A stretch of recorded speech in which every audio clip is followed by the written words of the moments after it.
نام خداوند بخشاینده و مهربان.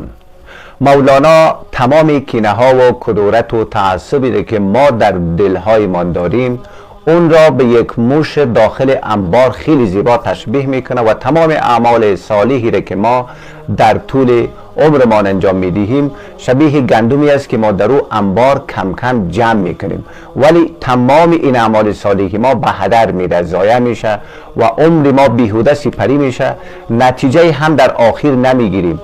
ما در این انبار گندم میکنیم، گندمی جمع آمده گم میکنیم، می نیندیشیم آخر ما بهوش که این خلل در گندم است از مکر موش.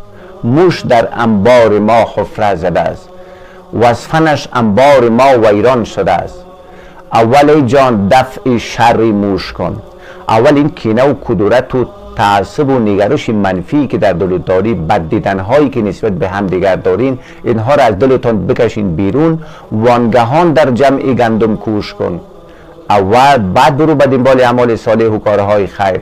تا وقتی که دل پاک نباشه خدا بعد از چند سوگندی میگه قد افلح من زکاها، کامیاب شد کسی که او تزکیه کرد، دلش را پاک کرد.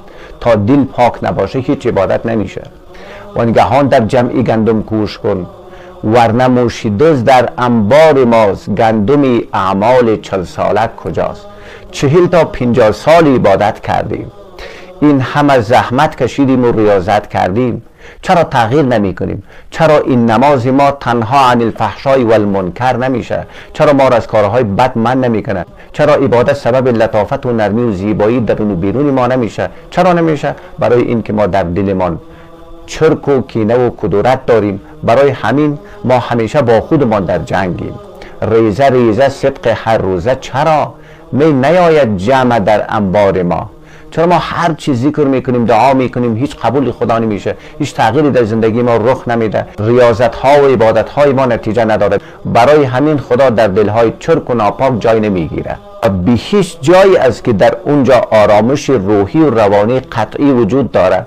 چرا؟ به خاطری که خداوند میگه و نزعنا ما فی صدورهم من غل اخوانا علی سرور متقابلین. و نزعنا، ما بیرون میکشیم، ما فی صدورهم، آنچه که در دلهایشان است، آنچه که در سینه هایشان است، آنچه از کینه، کدورت، نفرت، تعصب، تکبر، خودخواهی، همه اینها را ما در دروازه بهشت بیرون میکنیم. اخوانا علی سرور متقابلین، برادرانه در تخته ها روبروی همدیگر می نشینند. دیگه در اونجا هیچ کس همدیگر را بد نمیبینه، نفرت وجود نداره، کینه وجود نداره. اگر ما توانایی داشته باشیم که امروز و همین ساعت همدیگر خود ببخشیم، اونهایی را که بد میبینیم دیگه با چشم و نگرش منفی با اونها نگاه نکنیم، تولدی دوباره میشیم، یک انسان متحول میشیم، جهان خیلی زیبا میبینیم. همین حالات جهان برای ما بهشت میشه.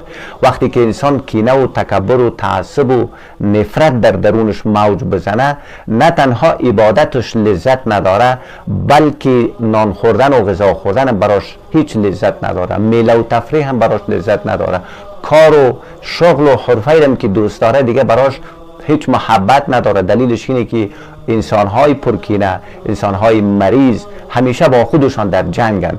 تا وقتی که ما دل‌های ما در برابر همدیگر پاک نکنیم، مؤمن آینه مؤمن نشیم، همین نفرت و بد دیدن‌ها حتی سبب میشه که ما خودمان داریم از درون تخریب کرده میریم. وقتی که انسان با خودش در جنگ باشه، با دیگران در صلح بوده نمیتونه. اللهم أبطل أثر عين معجبة نظرت وما ذكرت. اللهم إني أعوذ بك من شر ما أجد وأحاذر. اللهم إني أعوذ بك من الفقر والفاقة والقلة والذلة، وأعوذ بك من أن أظلم أو أظلم.